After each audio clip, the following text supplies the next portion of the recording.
Wyoming's a very unique egg, really. We call it a medium-sized city with long streets. And it takes a lot of time for people to accept things. So if you take the time and you explain to them what's going on, they connect the dots. They go, yeah, okay, I get it. Yeah, that ain't right. That's not the way it should be.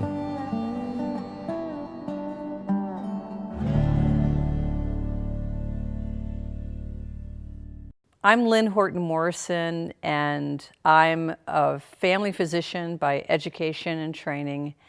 And in 1997, I came out to Montana and Wyoming, traveled around both states for 3 weeks by myself, and fell in love with the region, fell in love with the Rocky Mountains.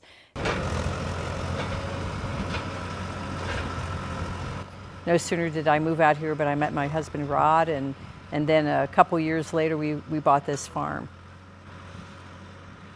What I do right now is I raise certified organic beef on about 450 acres of irrigated farmland here in Wyoming. Raise grass and have cows eat it. Everything is all certified organic, so that means there's no chemical inputs, there's no pesticides, there's no herbicides. Our cattle are free range, they're not confinement animals. When I learned what it was to be organic, I understood that that's what my grandfather was, and he didn't know what to call it. Rod built up an internet business, and so he sells the certified organic beef and other food offerings all over the United States. Lynn and I have been involved in politics here in Wyoming for a long time, and one of the things that I had learned when I was in politics in the state of Wyoming, and by that I mean I was on the Wyoming Business Council, co-chaired it with the governor of the state of Wyoming. I learned a lot about the connections of corporate America to our political system, which really interferes with what we all believe is a free market. In the meat business, in the protein business, there are 4 corporations that own 94% of all meat protein consumed in the world. Now, what's free about that? I first heard about American Promise through an event that was happening in Laramie, and I had never heard about American Promise, but there was just something about the event and that captured my interest. And so we finished up the Women's March, got in the car, and drove 7+ hours to Laramie, and the next morning we heard Jeff Clements speak at the Unitarian Fellowship in Laramie. Somebody was starting to do something about everything that I felt was a problem, that needed to be fixed. I didn't know if there was anybody out there doing it.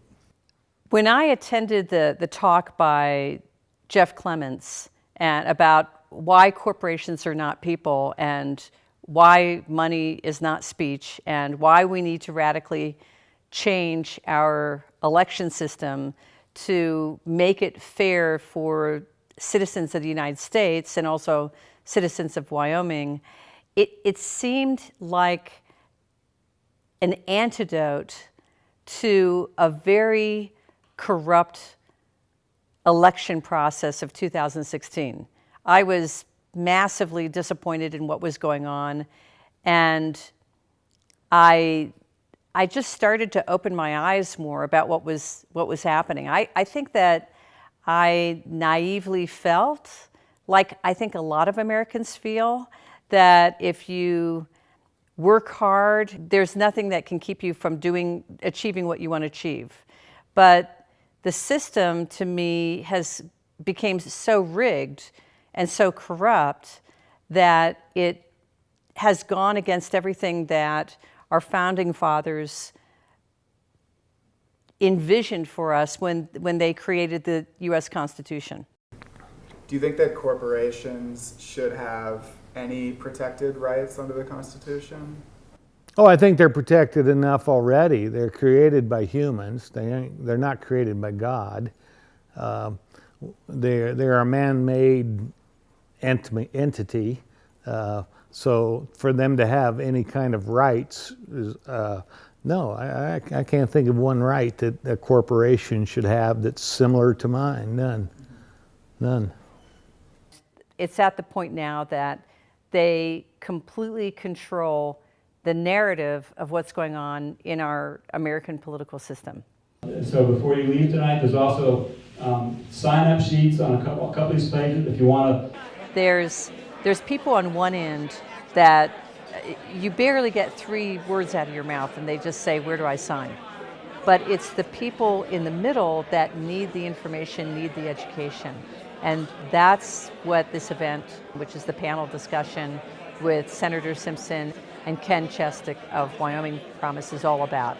It's to engage people, it's to answer people's questions, it's to debate the dissenters, it's to start shifting the big mass under the bell-shaped curve over to one side so that people will sign. But this is about big stuff. A very critical issue, and Lord knows there's plenty of them in America today.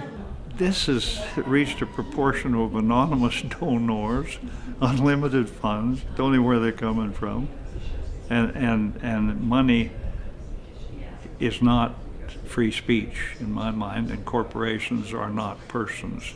I wish it could be an amendment which just was one line, which was a corporation is not a person. If you look at the states to the north and to the south of us, Montana and Colorado, they both supported this, and they passed successful state resolutions at the vote of 75% to 25%. 75% in favor of a constitutional amendment.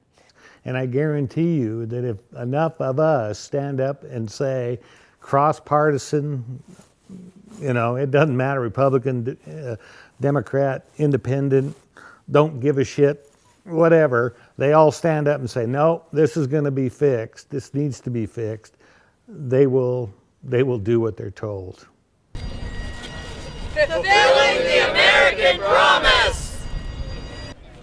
One of the things that really attracted me to this cause was the opportunity to go out and have civil conversations with my fellow Wyoming citizens.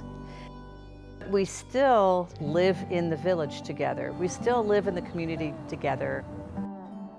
We've got to get back to some civility.